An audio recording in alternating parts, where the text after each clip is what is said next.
Once you do it, you'll be erased from reality. Man, that is a chilling thought, isn't it? Welcome to today's Explainer. We are tackling a theory today with incredibly high existential stakes. Seriously, we're diving deep into the mind-bending ideas of Christopher Langan, a thinker who is actually famous for possessing a literal 200 IQ.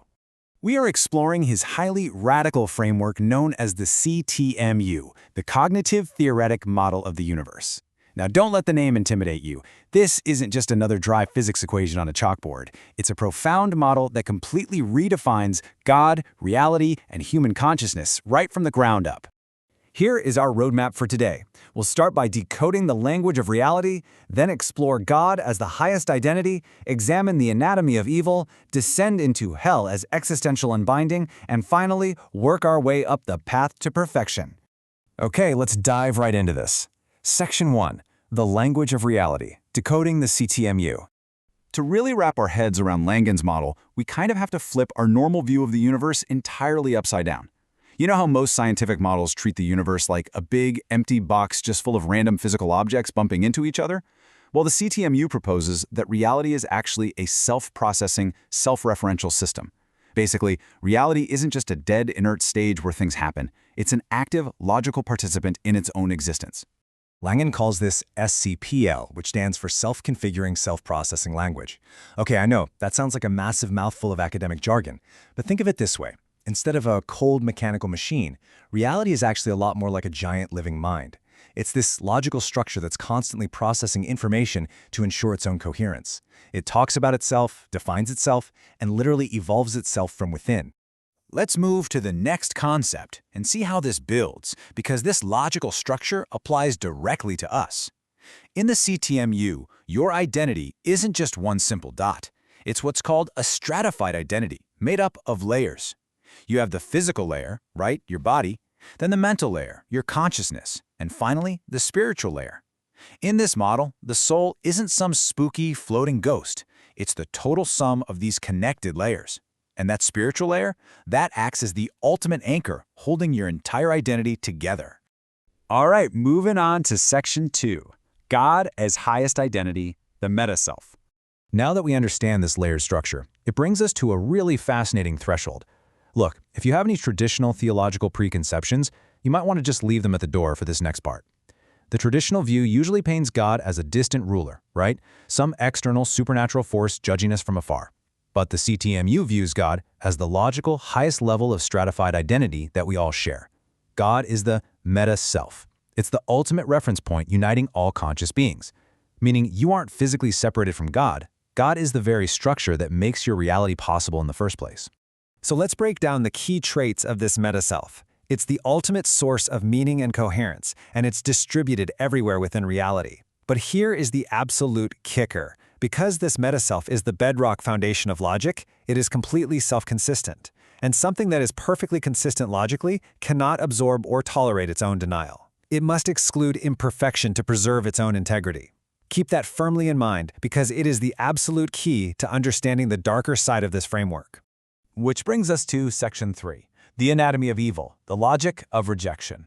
We've established what God and reality are here. So what happens when a conscious agent within this system turns against it?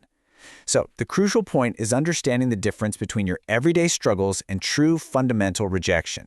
Human imperfection is just making mistakes. We live in a messy physical world, which means being assaulted by challenges all the time. God doesn't hate us for that everyday struggle. True evil, however, that is the total, willful denial and negation of ultimate reality. It is consciously rejecting your own highest level of identity.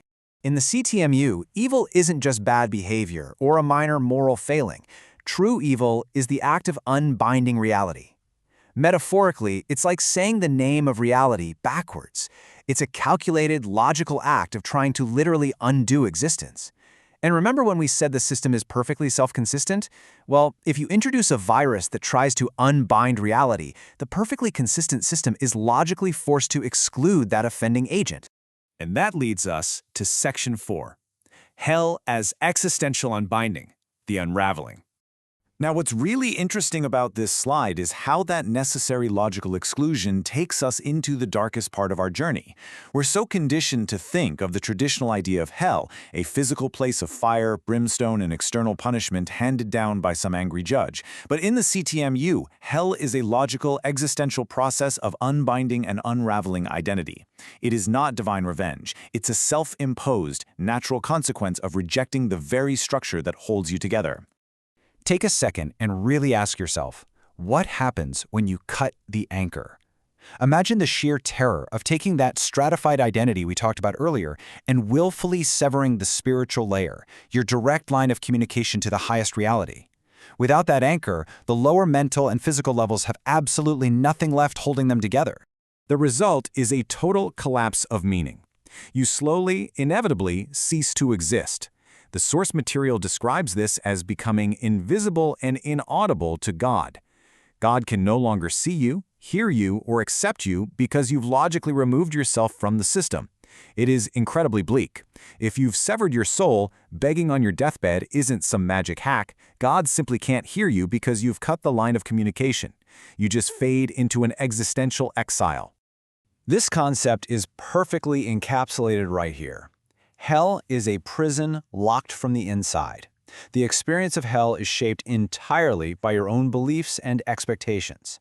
If a staunch, hostile atheist expects absolute nothingness, they will essentially create their own kind of hell where they are ignored until they just melt down and dissolve into oblivion.